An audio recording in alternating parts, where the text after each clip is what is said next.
based on a Model T, and that does have the T. So the machine was moving forward, backwards, starting, stopping, and also lunch, time to start, time to stop.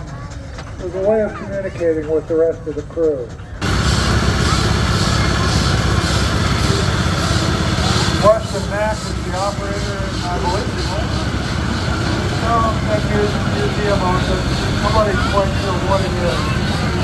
Little bitty road roller.